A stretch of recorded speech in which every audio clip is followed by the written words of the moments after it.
Assalamualaikum warahmatullahi wabarakatuh. Kami dari kelompok 9, mata kuliah ekonomi makro, ingin mempresentasikan tentang perkembangan ekonomi global. Ekonomi global. Apa itu ekonomi global? Ekonomi global adalah ekonomi di mana kekayaan dan sumber daya bergerak melintasi batas negara. Gerakan ini juga mencakup barang, jasa, orang, keterampilan, dan ide. Ekonomi global terdiri dari sejumlah kegiatan ekonomi di seluruh negeri. Jika kita mengambil perumpamaan, itu seperti ekonomi nasional yang merupakan jumlah kegiatan ekonomi oleh semua pelaku ekonomi di dalam perbatasan suatu negara.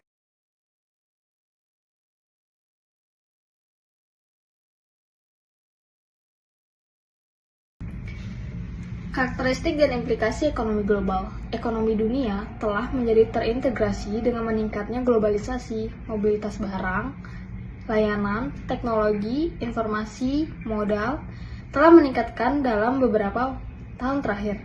Dan globalisasi memainkan peran penting dalam mendorong kegiatan ekonomi di suatu negara. Beberapa negara dapat menikmati lebih banyak faktor dan barang produksi seluler.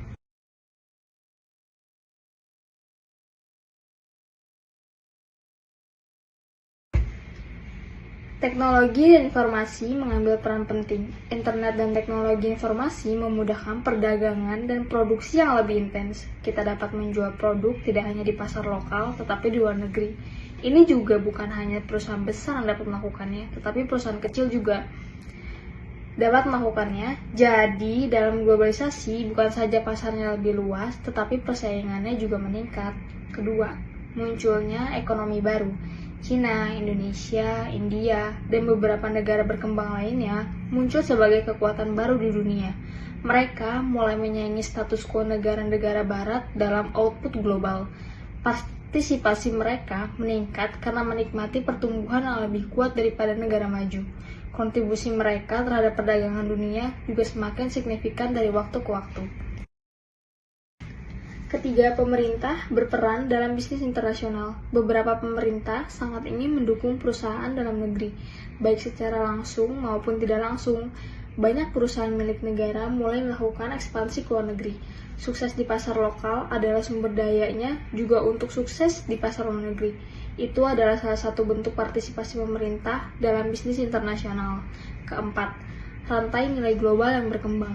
Perusahaan transnasional mencoba mengambil keuntungan spesifik dari masing-masing negara. Sebagai contoh adalah pasokan bahan baku yang melimpah dan biaya tenaga kerja yang lebih murah.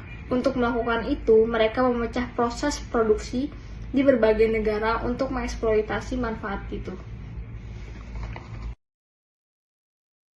Karakteristik dan implikasi ekonomi global. Kelima, homogenisasi budaya. Globalisasi mentransmisikan ide, makna, dan nilai-nilai dari satu negara ke negara lain.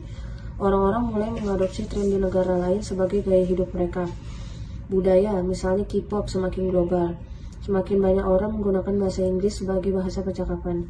Itu semua mengarah ke globalisasi budaya secara global. Tantangan ekonomi global. Ekonomi global yang terkoneksi tidak hanya memiliki dampak positif, tapi juga dapat memiliki konsekuensi negatif. Dampak buruk ini dapat berupa masalah khusus negara atau masalah umum sebagai komunitas global. Perkembangan ekonomi global.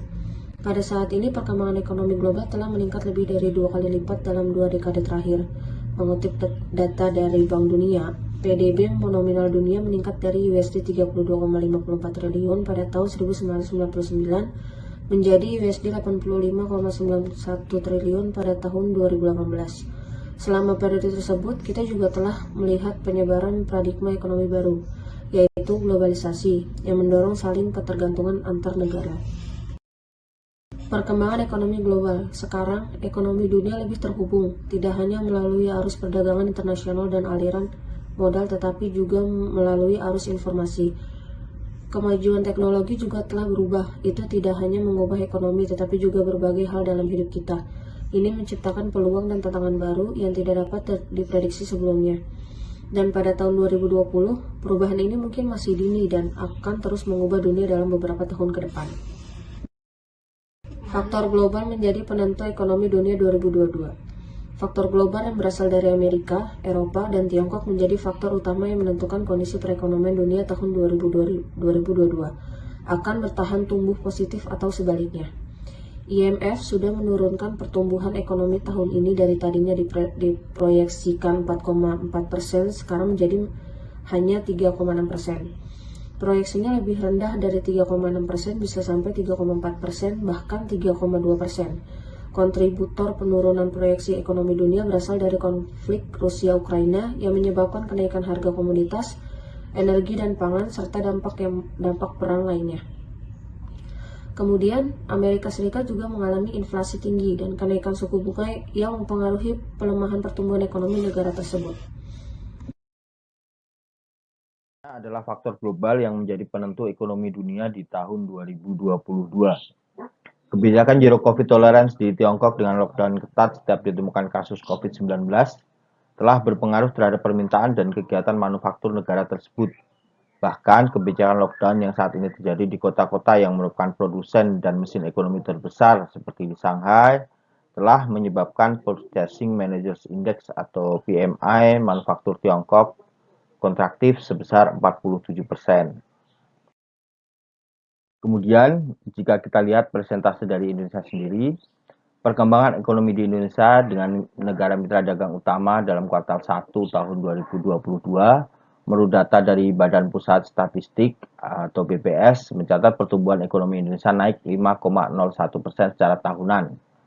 Hal ini sejalan dengan pertumbuhan positif yang dialami sejumlah negara mitra dagang utama. Negara mitra dagang utama yang mengalami pertumbuhan paling pesat adalah Uni Eropa dengan 5,2%. Kemudian Vietnam mencatatkan pertumbuhan ekonomi sedikit di bawah Indonesia yakni 5%. Diikuti oleh Tiongkok 4,8%, Amerika Serikat 3,6%, Singapura 3,4%, Korea Selatan dan Taiwan yang masing-masing 3,1%.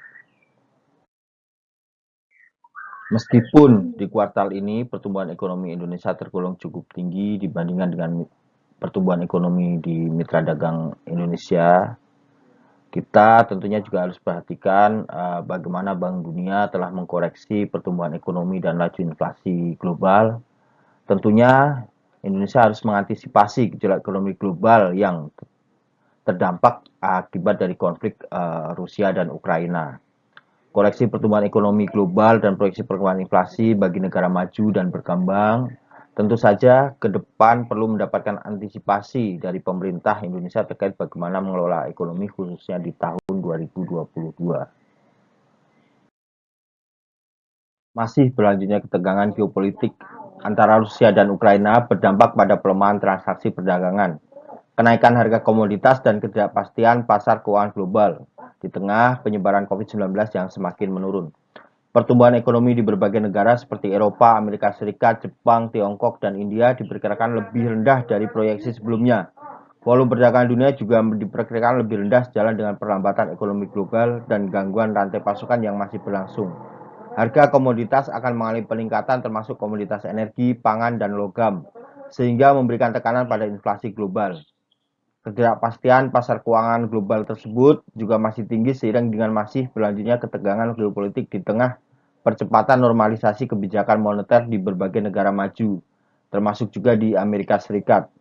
Sejalan dengan semakin tingginya tingkat inflasi, hal tersebut mendorong terbatasnya prospek aliran modal asing, khususnya portofolio dan tekanan nilai tukar ke negara berkembang, termasuk juga ke Indonesia. Demikianlah presentasi dari kami kelompok 9. Tentunya dalam presentasi tersebut banyak kekurangan dan kekeliruan, kami mohon maaf dan kami juga mohon koreksinya agar menjadi perbaikan kami ke depannya. Terima kasih dari kami. Sekian. Wassalamualaikum warahmatullahi wabarakatuh.